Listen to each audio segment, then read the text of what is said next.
N'hésite pas à t'abonner et à partager la vidéo et commenter.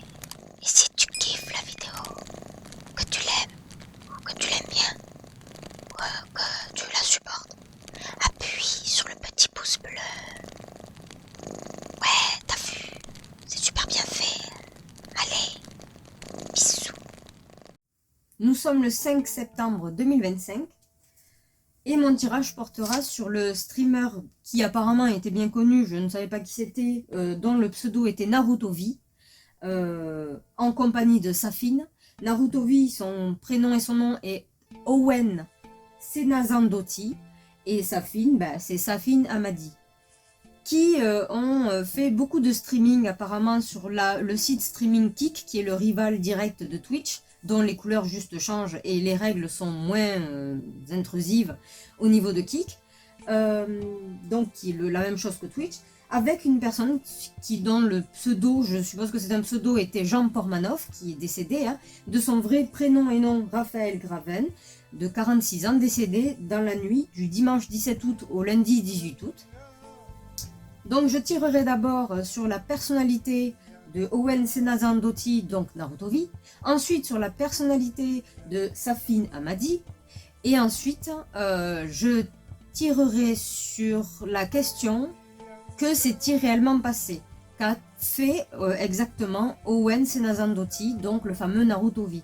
Qu'est-ce qui s'est réellement passé qui a causé donc la mort de Jean Pormanoff, donc Raphaël Graven? Voilà, je veux savoir. Ensuite, je tirerai sur qu'est-ce qui va se passer pour lui à l'avenir, dans les mois à venir. Voilà. Personnalité de Narutovi, donc Owen Senazandotti. Au niveau du cœur, pas d'émotion, pas une réelle émotion venant de lui, même pas le début de quelque chose. C'est quelqu'un qui est assez rigide au niveau émotionnel. Il ne fait part d'aucune début de... comment dire de... En fait, on ne sait pas ce qu'il pense au premier abord. Il cache sa première émotion. Donc, s'il émet une émotion la première fois, au niveau du cœur, c'est du fake. On ne sait pas réellement ce à quoi il pense. Donc, c'est un peu comme un caillou, quoi. Il est... comment dire, assez rigide, assez ordonné, et il ne montre pas ses sentiments, voilà. C'est quelqu'un qui ne montre pas ses sentiments, qui ne montre pas ce qu'il ressent réellement. Ensuite, au niveau mental, il est dans l'apprentissage enfin, apparemment, il est en plein apprentissage à devoir, actuellement, puisque c'est la personnalité actuelle, prendre du recul et s'isoler, donc faire dite preuve de sagesse. Il est en train d'apprendre à prendre du recul, il est en train d'apprendre à regarder ce qu'il fait, ce qu'il va faire et ainsi de suite. Donc c'est quelqu'un qui se met beaucoup en recul mentalement et qui fait donc preuve de sagesse, on va dire ça comme ça. Il prend beaucoup de distance. Mentalement, il réfléchit beaucoup. Voilà, il est toujours dans l'apprentissage de nouvelles choses et compagnie, mais pour ça, il a besoin de s'isoler. Dans chacune de ses mains, capacité, compétence, que ce soit un défaut ou une qualité. Il a une énergie débordante et explosive qu'il n'arrive pas à équilibrer, mais qu'il essaye d'équilibrer. Seulement, c'est un gros savant mélange d'une bombe. C'est quelqu'un qui ne reste pas en place, qui a énormément d'énergie à prodiguer. Il est assez instable malgré tout, ce qui peut donner lieu à des explosions, puis après il se rééquilibre. Moi j'entends ça un peu comme, c'est pas de la bipolarité, c'est pas ce que je veux dire, mais quelqu'un qui est vraiment déséquilibré, qui essaye de se rééquilibrer, puis qui se déséquilibre et ainsi de suite. Voilà, ça ne va pas, et peut-être même que c'est médical. Peut-être même que c'est médical, voilà. Donc une énergie qui est en explosion constante, tout le temps. De l'autre côté, alors ce qu'il y a dans les mains, ce n'est pas forcément ce que la personne utilise, mais a les possibilités pour autant. De l'autre côté, il a une tranquillité plutôt importante parce que il est protégé pour toutes ses erreurs. Je ne sais pas par qui, je ne sais pas par quoi, je ne sais pas comment, mais a priori, il semble être très protégé vis-à-vis de toutes les erreurs qu'il fait. Donc pour ça, il est plutôt cool de son côté. Il sait qu'il pense donc, effectivement, qu'il ne risque rien. Voilà. Et ce qui peut faire réagir spontanément et sans réfléchir, c'est au niveau de tout ce qui est concret et donc ce que l'on pense de lui. Ça peut déclencher une colère qui rejoindra le manque de stabilité au niveau énergique, oui, énergique, donc quelqu'un qui est très bousculé, hein, qui est très bousculé, facilement en colère, facilement débordable, facilement machin, bref, qui n'est aucunement stable. Et c'est quelqu'un qui réagit très mal. Et sa seule façon, la seule manière de répondre, c'est la violence. La seule manière de répondre, c'est la colère, les disputes, tout ça. Donc ça, c'est vis-à-vis de ce que l'on pense de lui, vis-à-vis des contrats aussi qu'il signe. Ça, c'est quelque chose qui peut le faire réagir au quart de tour. Vraiment au quart de tour, c'est-à-dire ce que je dis dans le quart de tour, c'est des fois par colère, par émotion ou quoi que ce soit. Vous pouvez réagir tellement spontanément qu'il y a des choses que vous pouvez dire qui peuvent se retourner contre vous. Des choses que vous pouvez faire qui peuvent se retourner contre vous parce que c'était sur le coup de l'émotion. Voilà, ben lui, c'est la colère, c'est la dispute, c'est voilà, c'est ça, c'est sa porte de sortie, c'est comme ça qu'il lève son exutoire, c'est la colère et les disputes, voilà. Mais sinon, oui, mentalement, il est en train d'apprendre, donc c'est la personnalité actuelle, à prendre du recul sur ce qu'il fait, à apprendre comment programmer ses prochaines activités ou son prochain avenir et compagnie. En fait, il est en train de se voir à la troisième personne, en gros, et il est en plein apprentissage. Et pour ça, il s'isole énormément. Donc, si on n'entend plus parler de lui, c'est qu'il est en train de peaufiner ou apprendre de ses erreurs, potentiellement. Mais sinon, niveau émotionnel, il ne fait part de rien du tout. Admettons, il rencontrerait une femme, ou non, on s'en fout, eh bien, il cacherait ce qu'il ressent réellement. Donc, il jouerait un rôle. Et il est assez rigide. De toute façon, il est assez rigide sur son côté cœur. Mais c'est quelqu'un de très instable d'un côté, et en même temps qui sait qu'il est protégé pour toutes les erreurs qu'il fait, de toute manière. Donc voilà, ça c'est sa personnalité. Maintenant, je vais faire la personnalité de Safine Hamadi. Alors, je ne sais pas, mais je pense que Safine Hamadi est quelqu'un qui est croyant émotionnellement. Il ne dit pas quand il se déplace, c'est quand il se déplace qu'il va loin. Je ne sais pas quelle est sa croyance, mais en gros, il fait ses trajets, il fait ses voyages, donc ses déplacements, parce que c'est ce qu'il ressent au niveau de son cœur, comme si c'était pour payer ses actes. C'est pour ça qu'il n'en parle pas, les actes, les fautes qu'il aurait faites et compagnie. Bon, d'un autre côté, c'est quelqu'un qui a tendance à suivre... Alors, comment expliquer ça? Il pourrait penser que son équilibre serait de suivre celui qui est le contraire de lui. Donc, c'est un suiveur. Voilà, c'est un suiveur, c'est quelqu'un qui suit celui qui est le contraire de lui.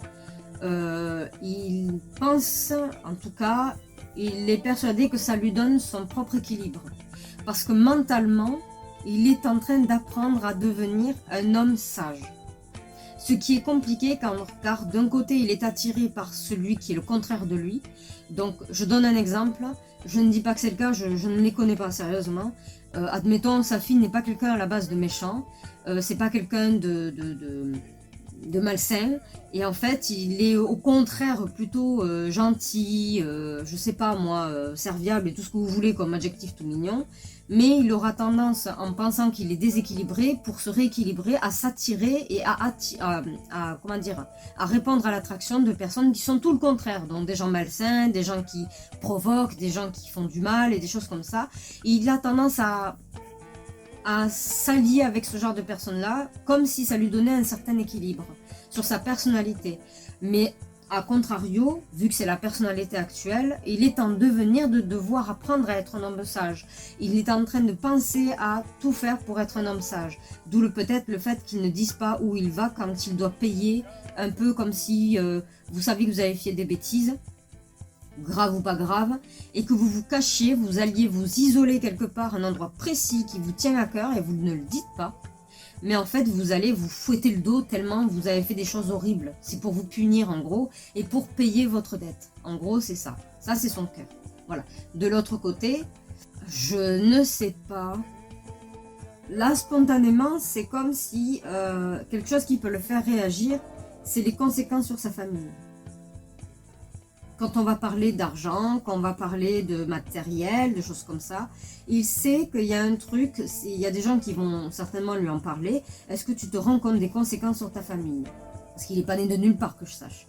Alors, je ne sais pas quelle est sa relation avec sa famille, mais ça peut le faire réagir au quart de tour, le faire mal réagir, même s'il va, comment dire, mettre de l'eau dans son vin, façon de parler, hein, il va laisser un peu couler parce qu'il sait très bien qu'il y a des choses qu'il n'aurait pas dû faire.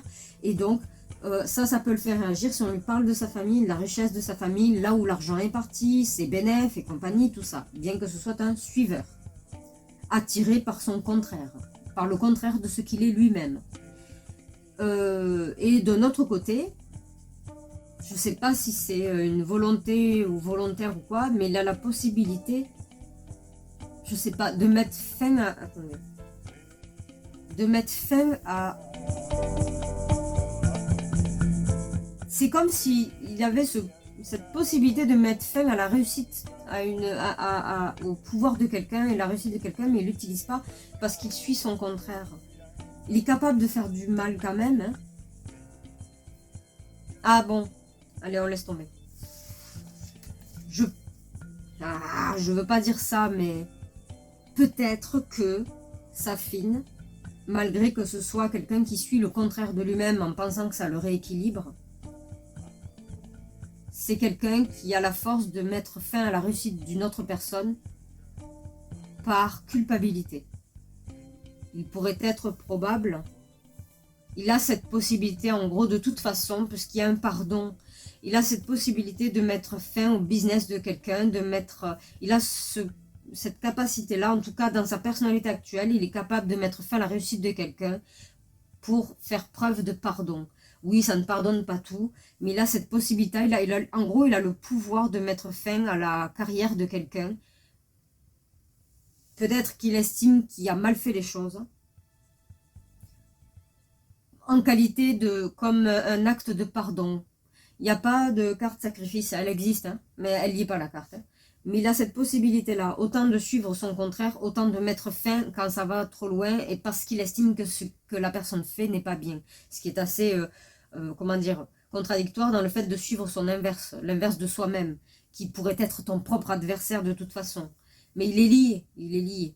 Mais il est en devenir, a priori, mentalement, à essayer d'être le plus sage possible, mais c'est à peine tout nouveau. Donc peut-être que ce qui s'est passé a ouvert une porte mentalement chez lui, qui lui fait rendre compte qu'à un moment donné, si tu veux être sage, c'est pas en suivant l'aspect contraire de toi-même. Donc si ce sont des gens mauvais, oublie-les, c'est pas ça l'équilibre. On ne cherche pas l'équilibre là-dessus. C'est un peu masochiste sur les bords quand même. Hein. S'il est gentil de base, si c'est quelqu'un d'agréable en vrai de vrai, c'est un peu masochiste d'aller suivre quelqu'un qui fait de la violence. Ou du sadisme. Bon, finalement, on peut mettre les deux, de toute façon. Mais il a la possibilité, je pense que... Il va beaucoup parler. Alors là, ça n'a rien à voir, mais je pense que Safine va beaucoup parler de beaucoup de détails. Peut-être pour se dédouaner, peut-être pour se déculpabiliser, mais en tout cas en qualité de pardon vis-à-vis de ce qui s'est passé. Voilà. Et je sais pas quelle est sa croyance ou sa religion, mais si sa croyance et sa religion l'emmènent à devoir bouger physiquement très loin pour payer sa dette, bah, peut-être qu'on pourrait avoir une idée de sa propre croyance et ses propres religions. Mais ça ne fait pas tout. Voilà, ça c'est la personnalité de Safine. C'est un suiveur. Et après ça, il culpabilise. Il est capable de mettre fin parce qu'il a beaucoup de détails. Il aimerait devenir sage, mais il n'y arrive pas parce qu'il est attiré par des gens qui pourraient être ses propres ennemis. Peut-être que d'ailleurs il en a souffert. Hein, et que donc il est attiré par ces personnes-là parce que, se sentant peut-être protégé, parce qu'il s'associe avec des personnes qui ont l'air dangereuses aux yeux des autres, qui peuvent l'être, hein, je dis pas le contraire, mais peut-être qu'il s'associe avec des personnes qui pensent que ça pourrait le protéger en fait, parce que peut-être qu'il s'est déjà fait embêter plus jeune par ce genre de personnes-là et que ça a été casse-pied quoi. Là c'est vraiment psychologique du coup. Par contre, il réagit mal, il va très mal réagir si on lui fait part de « Et alors, t'as gagné combien? Et ta famille, elle en a pas profité, non ?» Voilà, là, il va très mal réagir. Il sait très bien que ça va arriver, mais il va très mal réagir. Voilà, ça c'était la personnalité de sa fille. Amadi. Là, je vais demander que s'est-il réellement passé vis-à-vis de la mort de ce pauvre monsieur de 46 ans, Raphaël Graven, pseudo Jean Pormanoff. Dans la nuit du dimanche 17 août au lundi 18 août.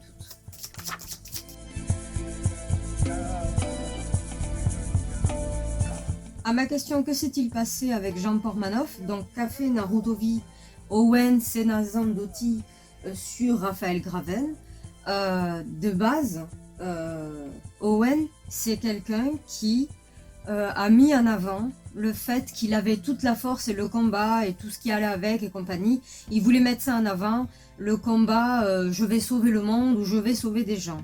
Et alors, oui, effectivement, il vit beaucoup de ce genre de conflit, de ce genre de clash sous prétexte de ça me fait de la peine de voir de la tristesse et compagnie, de voir tout ça. Bref. Au départ, il a joué de ces clashs-là en question, mais ça n'a pas vraiment beaucoup marché, parce que il n'a pas eu ce qu'il pensait mériter de toute façon, ça n'a pas beaucoup fonctionné. Cela dit, il a trouvé un autre moyen, c'est-à-dire que c'est quelqu'un qui est issu, je ne sais pas d'où il est issu, moi ça me donne un enfant roi. Donc soit il a les moyens, soit c'est un adulte qui a eu libre cours à trop d'imagination sans aucune limite. C'est ça qui est important, c'est les fameuses limites.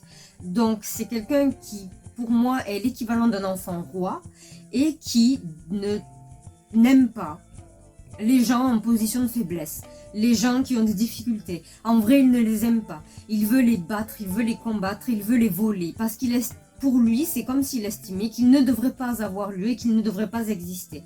Donc les utiliser, les combattre et les battre. Mais ça sort de cette manière-là, pour lui c'est incompatible. Ce n'est pas possible. Il ne peut pas y avoir de personnes faibles. Pour lui, ça ne va pas. Et tout ça partit du fait que pour moi, c'est la définition d'un enfant roi. Je ne sais pas si c'est le cas, je n'en ai aucune idée, je ne connais pas sa life, mais a priori c'est ça. Pour lui, il trouve que ça peut être utilisé. Il n'aime pas les gens, en position de faiblesse. Il les bat, il les combat, n'en veut pas. Il s'y confronte pour les voler, pour les perdre, pour leur prendre ce qu'on peut prendre de leur part. Donc c'est un peu comme une espèce de vampire. Voilà, ça c'est ce qui se serait passé. Ensuite ici. Se faire passer pour, alors qu'il n'était pas très bien vu sur certaines choses. A priori, c'est pas la première fois et qu'il y a eu des choses dites de moches sur lui, tout ce qui a été, les commentaires qui ont été dits. Lui, son intérêt, c'est se faire passer pour une victime. Parce que c'est stratégique. Il ne dit pas tout, évidemment, c'est stratégique. Ah, il s'avère également que c'est quelqu'un qui se déplace, pas très loin. Donc je présume que là où il tourne ses vidéos, ce n'est pas là où il vit. Ce n'est pas très loin de chez lui de toute manière. A priori de ce que j'en retire. Mais se faire passer pour une victime, c'est ce qu'il fait, en tout cas c'est ce qui se serait passé, parce qu'on lui a fait remarquer, tu sais, t'as quand même un comportement très particulier. Alors il se faisait passer pour la petite victime, je suis là pour sauver, pour qu'on s'en prend en moi et tout ça, et encore une fois c'était stratégique. Vous avez un jeu d'échecs ici, c'est stratégique. Évidemment, il ne disait pas tout, il avait un double visage, il ne disait pas tout. Mais là où il faisait ses affaires, ce n'était pas très loin de chez lui, il ne se déplaçait pas à des kilomètres, tout va très bien. Ensuite, qu'est-ce qui s'est passé? Il a continué, alors là je vois qu'il y a la position de se faire passer pour une victime, mais le problème c'est que, comment dire ça? C'est comme si là, en fait, il voulait se jouer de son rôle de victime et qu'il avançait sans savoir où est-ce que ça allait terminer. Vu qu'il était lancé, que c'était stratégique pour lui, il n'a pas prévu ce qui pourrait arriver en gardant ce rôle de victime. En l'occurrence, pour lui, il a commencé quelque chose de nouveau avec de nouvelles personnes pour refaire la même chose qu'avant, en se disant que c'était forcément quelque chose de tout neuf pour les gens. Mais en fait, il ne fait que de répéter les mêmes choses. Il ne fait que en fait, son contenu, ou tout du moins ses activités, en qualité de victime, de position de victime et d'avancer sur ce terrain-là en question, lui fait refaire exactement le même tournant pour garder son rôle de victime sans savoir où il va directement. Voilà, et ceci a été sa plus grande difficulté, justement, a été son fameux problème. le gros problème. La fatigue, l'épuisement, le fait qu'il aille trop loin, quoi que ce soit. Ici, la désillusion. On part sur la désillusion. Au départ, il y a tout, mais en fait, il n'a rien. Il part sur une désillusion et puis il y croit beaucoup. Seulement, il y a un problème, c'est que apparemment, je crois que je vais maintenir ce que je dis. Son problème, c'est qu'il pensait que toutes les personnes qui le suivaient, en vrai, je parle pas ceux qui regardent ce genre de contenu, qui ont apparemment, je présume, un grand besoin de se regarder dans un miroir et s'ils ont une âme, à mon avis, elle est sacrément tachée. Bref, parce que j'estime que regarder ce genre de contenu, il faut déjà avoir soi-même un sérieux problème. Mais bon, là c'est un tienne. Donc, la désillusion en question, je maintiens ce que je dis, c'est que je pense que dans son entourage, il y en a qui n'étaient pas forcément en très grande position de faiblesse, mais qui avaient une petite faiblesse, effectivement, de caractère ou de personnalité, et qui ont fait en sorte, c'est un peu bizarre, mais qui ont fait en sorte de se venger et qu'ils parviennent à une limite à dépasser pour qu'ils s'arrêtent. Cette intention, je ne sais pas de qui ça vient pas de lui. Il en a subi les conséquences parce qu'il pensait contrôler, maîtriser tout son petit monde autour de lui. Mais il s'avère que non. A priori, non. Et dans son entourage, oui, il y en a qui ont pris, je ne sais pas qui, je répète, il y en a qui ont pris conscience autour de ce fameux Owen, donc ce Naruto-V, qui ont pris conscience et pour l'arrêter, est allé jusqu'à l'impensable. Vraiment l'impensable pour qu'il s'arrête parce que rien ne pouvait l'arrêter apparemment. Enfin, dans l'esprit de cette personne. Il fallait en gros un moment de non-retour. Et c'était conflictuel. En réalité, il y a les caméras, derrière les caméras, ce qui se passait en réalité. Le Naruto-V, le fameux Owen Senazan-Doti, pensait qu'il maîtrisait tout son petit monde, mais en fait, oui au début, et il arrive à un moment donné, quand tu pousses trop loin les gens, leur propre morale et leur propre âme revient sur la page, revient au devant. Il y a quelqu'un qui a fait en sorte que tout le monde, que tout s'effondre autour de lui, et ça en a valu malheureusement un point de vengeance. Alors, c'est bête à dire, mais ça pourrait très bien être malheureusement la personne qui est donc partie, décédée, ou quelqu'un dans l'entourage de Naruto-V et qui a vu tout ça et qui a voulu en fait, qui a laissé faire pour que ça aille jusqu'au bout, à un bout de point de non-retour, de sorte à ce qu'il ne le refasse plus jamais. Si on va par là, du coup ça devient une espèce de sacrifice quoi, au nom de cette personne qui est partie.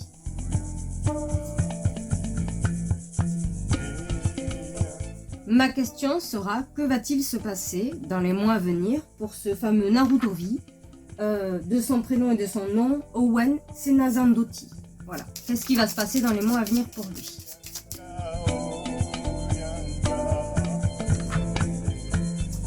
Bon, alors, de ce que j'en lis là déjà pour commencer, je vois qu'il mettra en avant le fait qu'il ne savait pas ce qu'il faisait, qu'il était trop attiré par les vues, qu'il était trop penché sur le nombre de personnes l'argent qu'il gagnait, la réputation qu'il avait, et que ça l'avait comme un peu aspiré, comme si pour lui, justement, il ne maîtrisait pas ce qu'il estime être nouveau, que pour lui, il s'était lancé dans quelque chose de nouveau, mais qu'il ne connaissait rien, que c'est de par sa naïveté, son innocence, il n'en savait rien, il ne savait pas ce qu'il faisait.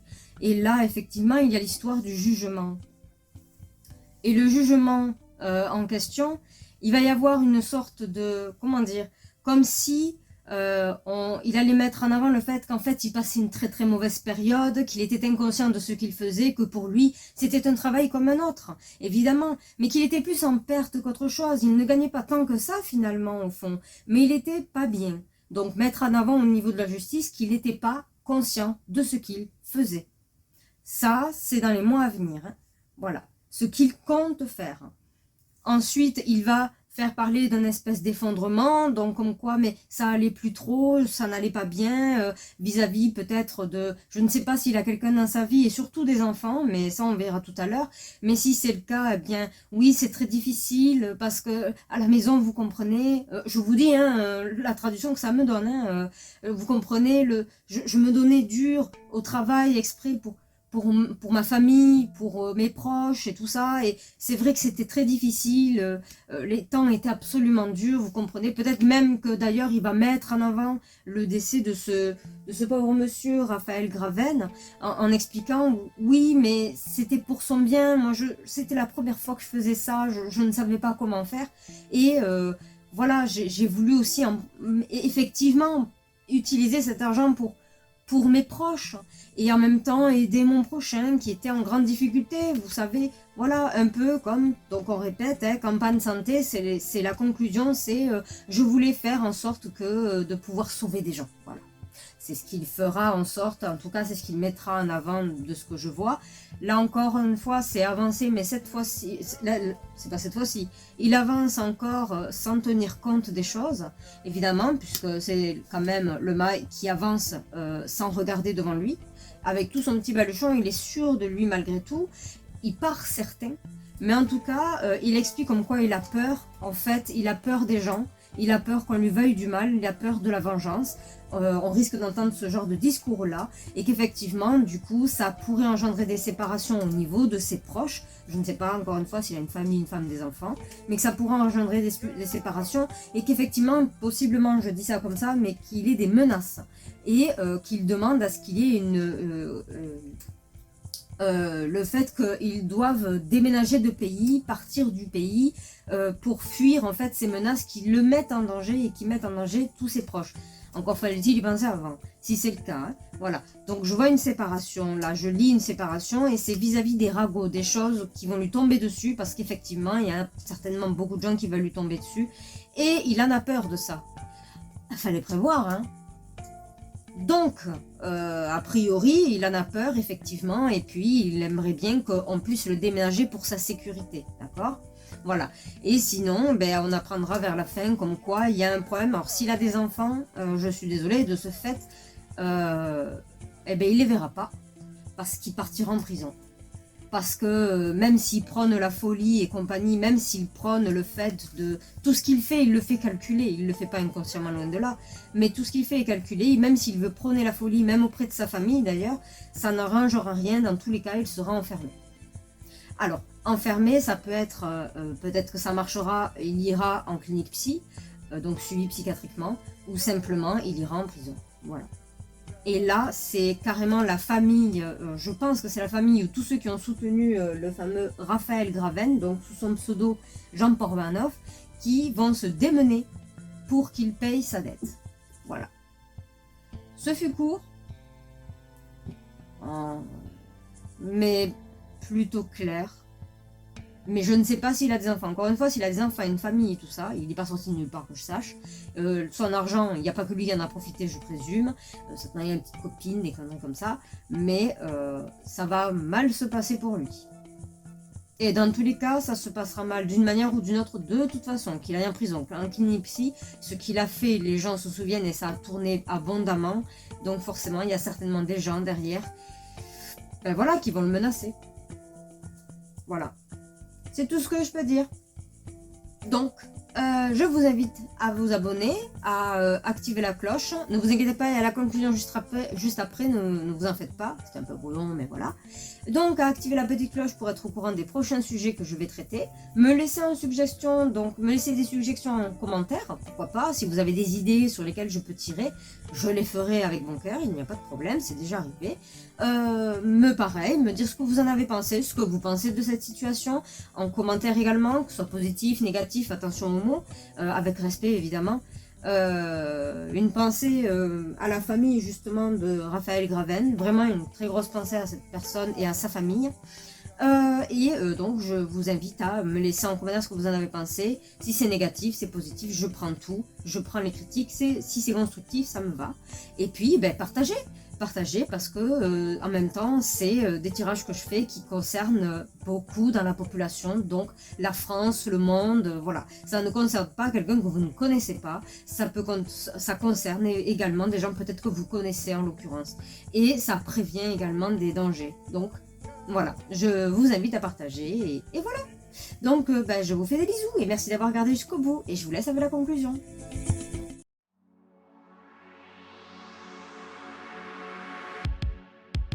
Personnalité actuelle de Owen Senazandotti, alias Naturovi. Si l'on devait supputer sur la personnalité actuelle d'Owen Senazandotti, donc Narutovi, on pourrait imaginer un individu dont les émotions véritables restent cachées, comme s'il portait un masque en permanence, ne laissant rien transparaître de ce qu'il ressent vraiment. On pourrait également le percevoir comme une personne assez psychorigide, semblant suivre des règles strictes et inflexibles dans sa manière d'être et d'agir.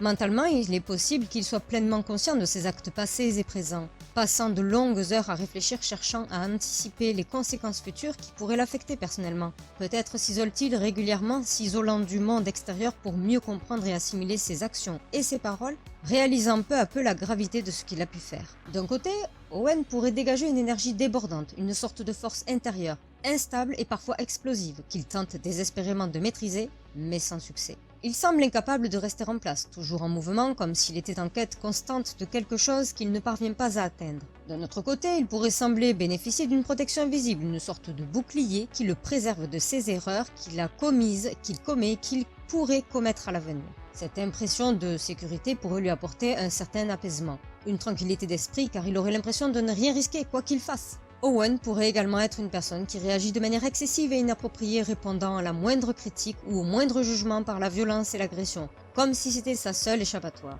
Il pourrait voir cela comme sa seule défense, une réaction instinctive face à ceux qui osent remettre en question l'image qu'il a de lui-même. Personnalité actuelle de Safine Hamadi, alias Safine. Si l'on devait supputer sur la personnalité actuelle de Safine Hamadi, donc Safine, on pourrait imaginer un homme dont la vie intérieure est riche et complexe, bien que peu visible de l'extérieur. Émotionnellement, il pourrait être quelqu'un de profondément croyant, mais il garderait cette foi secrète, ne l'affichant pas publiquement. Il est possible qu'il fasse de discrets voyages, peut-être pour prier, des déplacements que personne ne remarquerait, car il les cacherait soigneusement. Ces trajets silencieux pourraient être une réponse à une culpabilité profonde, un besoin de se reconnecter avec ses croyances pour trouver la paix intérieure. Il semble également que Safine ait un fond de gentillesse, un trait de caractère qui pourrait lui avoir causé des difficultés dans sa jeunesse, l'amenant à côtoyer des personnes plus agressives que lui. Sans en être pleinement conscient, il pourrait chercher à s'entourer de telles personnes, non pas par choix, mais par un désir inconscient de trouver un équilibre, de se protéger en devenant plus dur, plus fort. Cette stratégie, bien que compréhensible, pourrait être une erreur, car elle ferait de lui un suiveur plutôt qu'un meneur. Mentalement, Safine serait en train de cheminer vers une forme de sagesse, apprenant à devenir un homme sain d'esprit, un processus qui pourrait être long et semé d'embûches. Si l'on évoque sa famille, sa richesse, ses biens matériels, il pourrait réagir intérieurement de manière intense, bien que son apparence reste calme et réservée. Il aurait le courage de mettre fin à la réussite de quelqu'un, non pas par malice, mais par un sentiment de culpabilité, peut-être comme une forme de pénitence envers ses croyances. Même s'il est plus suiveur que meneur, il semble doté d'une profonde empathie, une qualité qui pourrait le guider dans ses actions futures. Dans les mois à venir, il est possible qu'il s'exprime abondamment sur les réseaux sociaux et dans les médias, cherchant à expliquer chaque détail de ses actions, poussé par un sentiment de culpabilité et de désir de pardon. Il ne cherche pas nécessairement le pardon des gens par contre, mais plutôt celui de ses propres croyances. Une quête intérieure qui pourrait le transformer profondément.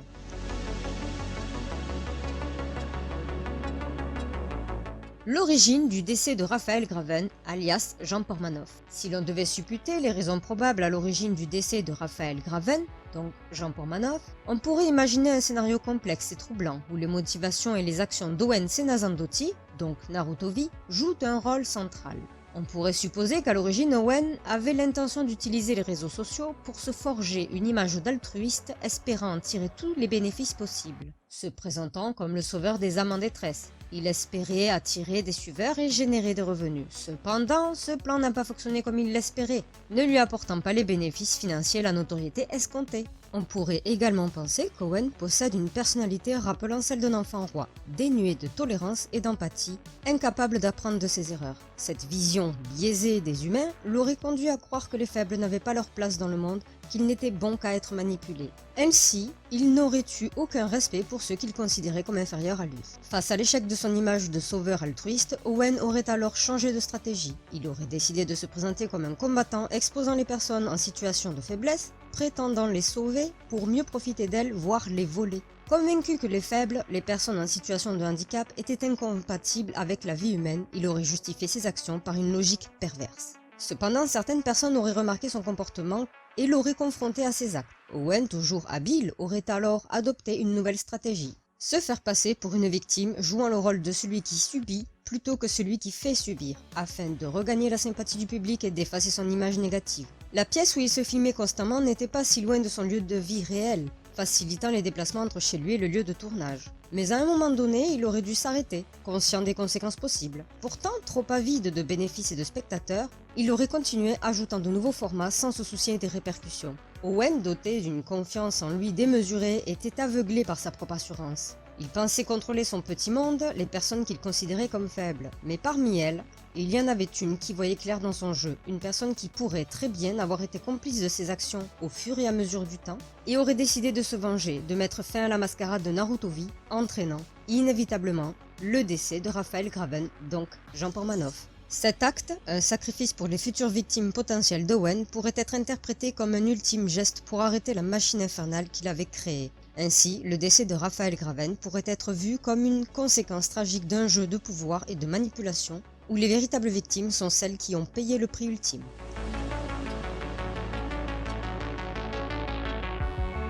Événements dans les mois à venir de Owen Senazandotti, alias Narutobi. Si l'on devait supputer sur ce qui risque de se dérouler pour Owen Senazandotti, alias Narutobi, dans les mois à venir, on pourrait imaginer un scénario où il tenterait de justifier ses actions par une grande naïveté, prétendant avoir été victime de l'univers impitoyable des réseaux sociaux. Il pourrait affirmer qu'il n'avait pas réalisé ce qu'il faisait, trop absorbé par le nombre de vues et l'argent qu'il générait, se présentant ainsi comme une victime du monde du streaming. Son autre argument pourrait être qu'il était complètement novice dans ce domaine, qu'il s'agissait d'une expérience nouvelle pour lui. Bien sûr, cette défense ne serait qu'une stratégie, et il est peu probable qu'il croie réellement à ses propres arguments. Dans les mois suivants, il pourrait continuer à jouer le rôle de la victime, insistant sur le fait que pour lui ce n'était qu'un travail, un simple emploi qui, selon ses dires, ne lui rapportait pas grand-chose.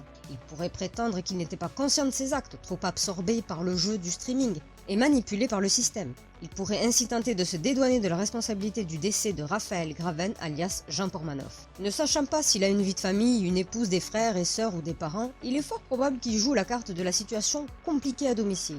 Il pourrait expliquer qu'il se donnait à fond dans ce qu'il appelait son travail, et que, comme il n'allait pas bien, il ne savait pas ce qu'il faisait, l'esprit embrumé par le stress et la pression. Sa défense pourrait également inclure l'argument qu'il était déchiré entre sa vie familiale et son objectif de sauver Raphaël Graven de sa situation. Il pourrait admettre, timidement, que les bénéfices qu'il tirait de ses vidéos, alias son travail, étaient aussi pour essayer d'apporter un peu d'argent à son domicile, suggérant que les temps étaient durs pour lui. Cependant, tout cela ne serait qu'une stratégie de défense qu'il tenterait de mettre en place. Par la suite, Owen pourrait exprimer sa peur pour sa vie et celle de sa famille, prétendant recevoir des menaces. Il pourrait demander une mesure d'éloignement ou toute autre forme de protection pour se protéger, lui et les siens. Finalement, tout cela pourrait se terminer par la perte de la garde de ses enfants si Lana et par une séparation majeure, la situation devenant invivable pour sa famille. Owen Senazandotti pourrait alors se retrouver en prison ou en clinique psychiatrique suite au témoignage de son entourage qu'il pensait maîtriser et contrôler, ainsi qu'à la colère de la famille de Raphaël Graven, alias Jean Pormanoff.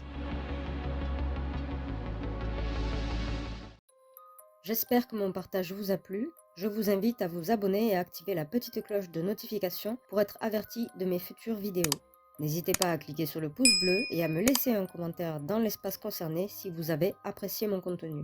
En plus, ça m'aidera beaucoup. Le sujet plus détaillé et complet du résumé que vous venez de voir se trouve en cliquant sur le lien juste en dessous de cette vidéo dans l'espace description et dans le commentaire épinglé. Je vous dis donc, rendez-vous au prochain sujet traité. À très vite!